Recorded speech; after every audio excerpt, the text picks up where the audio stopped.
Today I'm going to show you how I changed my polymer clay game.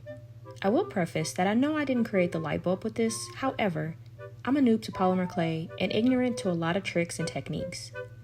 Being that I solved my own problem without a Google search, I pat myself on the back. Good job, Monet. I saw that one way to color polymer clay was to use shaved chalk pastels. I went to Hobby Lobby and got myself a set of 36. At first, I was just shaving the pastels onto the clay and then mixing it, but very soon I learned that I needed a lot more shavings to achieve the color I was after.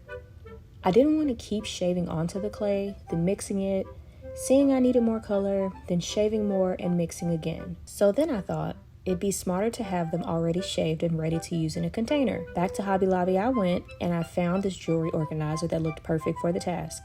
Now, the job became to shave all those colors into the containers. Let me tell you, that got old real fast.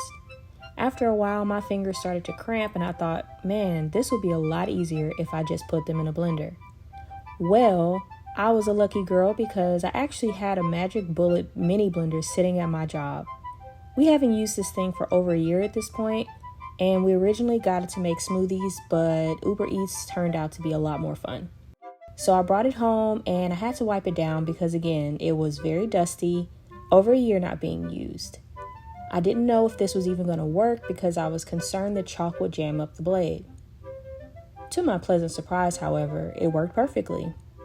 I will advise you to wear a mask if you do this because there was a lot of dust particles. I didn't wear a mask, so I'm sure my lungs may have a tinge of blue. I needed something to help transfer the powder down into the containers, so I used a watercolor fan brush that I had.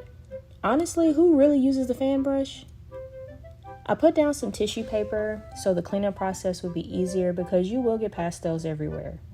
I also advise to keep some baby wipes or rubbing alcohol on hand. That way you can wipe your hands down and your work surface when necessary. The time it took to blend an entire chalk was astronomical in comparison to how long it took me to hand shave just a fourth of one. I did have to clean the blender in between each color, but that was a small inconvenience to finish this project.